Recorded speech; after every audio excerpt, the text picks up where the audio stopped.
আজকে আমরা কথা বলবো বাংলাদেশের টপ 3 পপুলার ইউটিউবার যারা রাতারাতি সেলিব্রিটি হয়ে গেছে। তারা কিভাবে হলো, তারা কি সেলিব্রিটি হওয়ার যোগ্য কিনা, সেই দিকগুলো আমরা তুলে ধরার চেষ্টা করব। আপনারা নিশ্চয়ই ব্যাপারগুলো লক্ষ্য করবেন এবং দেখবেন। তাহলে শুরু করা যাক আমাদের ভিডিওটা বিনা কিসি বাকচোদিকে। তো এখন যেখানে আমরা দেখতে পাচ্ছি 3 জন ইউটিউবার আছে, এখন আমরা ফার্স্টে কারে ধরা যায়, কারে নিয়ে আমরা প্রথমে শুরু করব, তোর কি মনে হয়? এই তো তৌহিদ আফ্রিদিরই প্রথমে ধর। আচ্ছা, সো তৌহিদ আফ্রিদি ছোট করে একটা ছেলে, মিষ্টি একটা ছেলে, কিন্তু সে তো ছেলে না, সে একজন বড় ভাই। সে অনেক বড় একটা টিভি চ্যানেলে কাজ করে, MTV না কি টিভি আমি জানি না, ঠিক কইতে পারতেছি না, এত কিছু জানার টাইমও নেই। কিন্তু আমরা তার ব্যাপারে কিছু ডিটেলস আমরা তাদেরকে জানাতে চাই। আপনারা তাকে অবশ্যই চিনতে পারেন এবং তাকে চিনেন। সে রাতারাতি সেলিব্রিটি হয়েছে, কেমনে হয়েছে জানি না, সে একজন থাগ লাইভ সেলিব্রিটি। এখন যাই হোক, এখন আপনাদেরকে যেটা বলবো, তৌহিদ আফ্রিদি এমন একজন লোক যে আমরা সবাই জানি যে ব্লগ ব্লগ ব্লগ ব্লগ মানে ব্লগ এখন রাতারাতি সব সেলিব্রিটি ব্লগ করা শুরু করছে। আচ্ছা তাই ভাই ব্লগটা কি আমার একটু এটা বুঝান। হইতে আছে যে আপনি যেখানেই যান না কেন, যাই কিছু করেন না কেন, আপনার হাতটা থাকবে উপরে। আপনি কি বুঝতে পারতেন হাতটা উপরে থাকা মানে? মানে মানে হস্ত সবসময় উপরে, মানে হাত হাত মারতে মারতে আর কি হাত উপরেই উঠে একেবারে গেছে। উঠে গেছে, হাতটা নামানো সম্ভব না। হাত নামাইলে কিন্তু ব্লকটা হইতে আছে না। তো আরেকটা কিছু করা লাগবে, হাত দিয়ে তো ব্লক করা সম্ভব না, ব্লক করতে ডান্ডি লাগবে। ডান্ডি ডান্ডি চেনেন? হ্যাঁ হ্যাঁ চিনি। একটা ডান্ডি, লম্বা একটা ডান্ডি, ওটার অনেকে সেলফি স্টিক বলে। ওই সেলফি স্টিক দিয়ে না সেলফি নেন, ব্লক ব্লক হয়, ওটা বলতে হবে ব্লক স্টিক। ওই ব্লক স্টিকের মাথায় আপনার ছোট্টখাটো একটা সুন্দর স্মার্টফোন, যেটা আইফোন বলে, ওই স্মার্টফোনে যদি একটু লাগাই দেন সুইংগাম দিয়ে, তাহলেই মনে করেন ওই গেল একটা ব্লগ। অ্যান্ড ব্লগে আপনি যা খুশি তাই করবেন। আপনি রাস্তায় হাঁটতে পারেন, আপনি গাইতে পারেন, গান গাইতে পারেন, আপনি যাই করেন না কেন, তৌহিদ আফ্রিদি কোনো কিছুই বাদ দেন। থাম থাম থাম, তাহলে তার তার আমরা একটা ছোট্ট একটা ভিডিও দেখে আসি এখন। এই মাওয়া এবং মাওয়া হচ্ছে এখন বাজে হচ্ছে সকাল কয়টা 5টা 5:30 অ্যারাউন্ড। সো আমরা এমন একটা জায়গা। আচ্ছা ভাই ওয়েট ওয়েট ওয়েট, দেখ তুই ও ঘড়ির দিকে তাকাইছে, আবার অন্যজনরে বলতেছে যে ভাই কয়টা বাজে, এটা বুঝলাম না কিছু, তুই কিছু বুঝছস? এইটা একটা সমস্যা, ভৌতিক সমস্যা। অ্যান্ড সমস্যাটা হইতে আছে সে দুইটা সমস্যা, তোর দুইটা। হেটা হইতে আছে, একটা সে হয়তো ঘড়ি চেনে না, অথবা তার ঘড়িতে সমস্যা, অথবা সে ঘড়ির টাইমে সমস্যা, অথবা সে ব্লকের টাইম বাড়াইতে চায়। বহুত সমস্যা দেখতে পাইতেছি। এখন যে লোকটা ঘড়ির দিকে একবার দেখকে আরেকজনকে জিজ্ঞেস করে যে ঘড়ির টাইম কত, তাহলে তার মনে হইতে হবে যে মাথায় এবং হাতে দুই জায়গায় যে কোনো একটা সমস্যা হইতে পারে। সেটা তার পার্সোনাল ব্যাপার, আপনারা বুঝে নেবেন তার কোথায় সমস্যা, নিচে না উপরে। এখন এটা হইতেছে তৌহিদ আফ্রিদির একটা বিখ্যাত রোগ। আচ্ছা তো আমরা এখন নেক্সট একটা সেলিব্রিটির ধরি, কারে কারে ধরা যায়।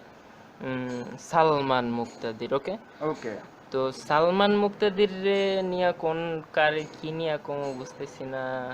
আচ্ছা আমরা একটা ছোট্ট একটা ভিডিও দেখি, তারপর দেখি ওই ভিডিও নিয়ে কিছু বলা যায় কিনা। নাই তো তুমি কার সাথে থাকতা? কান্না বন্ধ করে নরমালি কথা বলো। এই আজকে মার থেকে মাসির দরদ বেশি। তোমার মেয়ে মনে হয়। আমার মেয়ে, yes, she is my daughter, she is my daughter. তুমি বিয়ে করে নিয়ে আসছো, শি ইজ মাই ডটার। এখন আমাকে যেভাবে হোক মানতে হবে। তো মিষ্টি পড়ে এখন তুমি মিষ্টি আছে, মিষ্টিটা খাও। একটু আগে আদর দেখালে মিষ্টি খাওয়া। সালমান, তুমি রাগ দেখাবা না। রাগ দেখাচ্ছি না, ও নিজে বলছে মিষ্টি খাওয়াবো, আমি বললাম মিষ্টি আচ্ছা, খাওয়াবো। মিষ্টি দাও, খাইয়া নিই। তুমি ওরে কেন মারলা? আমি মারি নাই ওকে। তুই থাপ্পড় মারছিস সালমান। তারপর কেউ মারা গেছে, ওই আজারে ঢং করতেছে। তুমি কেন মারবা? প্রেম করছি আমি, তুই আলাদা হয়ে যাও।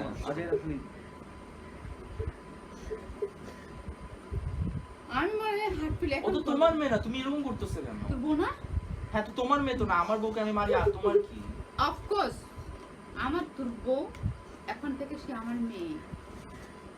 তুমি চিনো না ওকে। চিনি না, চিনতে এখন কি করতে হবে আমার সাথে বল। কি করতে এখন তুমি কি বলছো? তুমি কি বলছো এখন? আমি তোমাকে অনেক প্রাউড, জানো। আমি বিয়ে করিনি, এটা একটা প্র্যাঙ্ক ছিল। এখানে একটা ক্যামেরা, ওখানে একটা camera.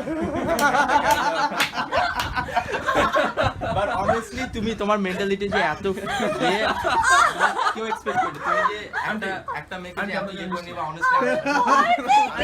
Happy mother's day. Happy mother's day. It was a prank. My but তুমি যে ওকে লাইক আমি অনেস্টলি আরে থামেন ভাই, এটা আমি কি দেখলাম? এই প্র্যাঙ্ক করার উদ্দেশ্য কি ভাই? এটা কোনো কথা হইলো? মানে এটা কেমন প্র্যাঙ্ক? এই প্র্যাঙ্কটা মানে উদ্দেশ্য বুঝোস নাই, সালমান মুক্তাদির আনছিল সাবিলা নূরের ঘরের মধ্যে চুদাইতে, ঠিক আছে? তো যেই দেখছে যে ধরা খেয়ে গেছে, এখন মায়ের দ্বারা তো কিছু কওয়া লাগবে, আর মায়েরা কইছে বিয়ে করে ফেলাইছে, আর মায়ে যে দেখে যে উল্টো মায়েও আবার মানে পিড়াইতেছে, তো ওই সময় ওরা মানে চিন্তা করছে যে তাহলে এখন মায়ের বলতে হবে যে মা এটা প্র্যাঙ্ক ছিল। কিন্তু আগে মানে ও মূলত কিন্তু আনছে ওটা লিটনের ফ্ল্যাট বানায়, এখন লিটনের ফ্ল্যাট তো এখন পাওয়া যায় না, নিজের ফ্ল্যাটে নিয়ে এসে।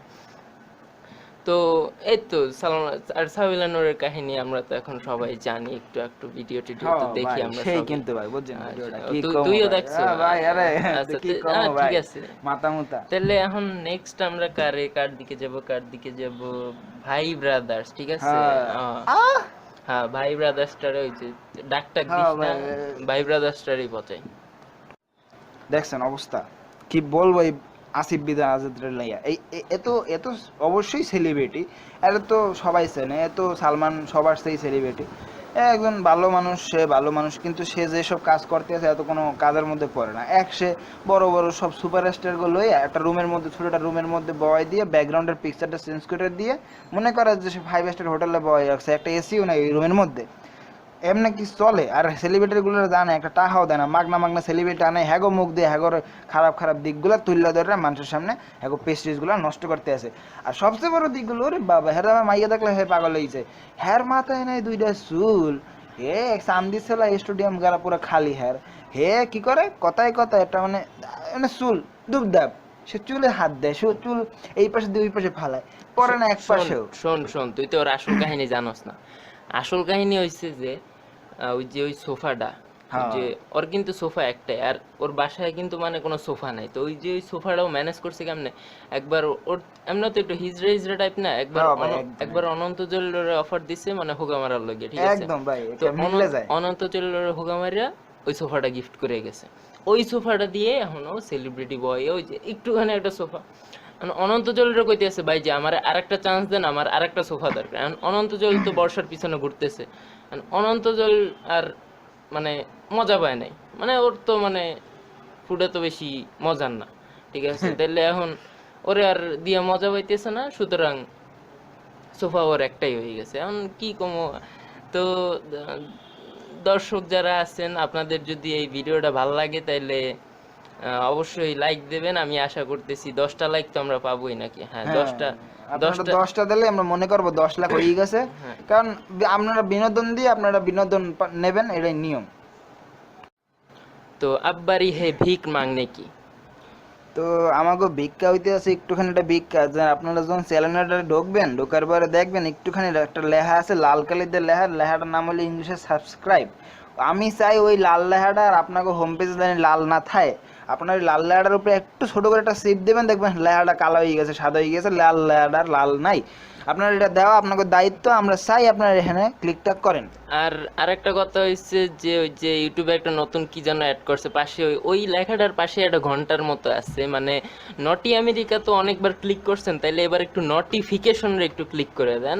আমি কিছু জানি না ওইটার উপরে, আপনি অনন্ত জলিলের মাল ঘষাঘষি করেন আর যাই করেন, আমি শুধু চাই ওটা ক্লিক হয়ে যাবে, আমি আর কিছু চাই না। তো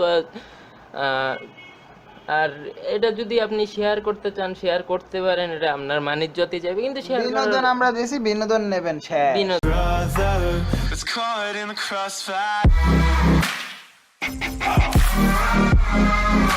It's caught in the crossfire.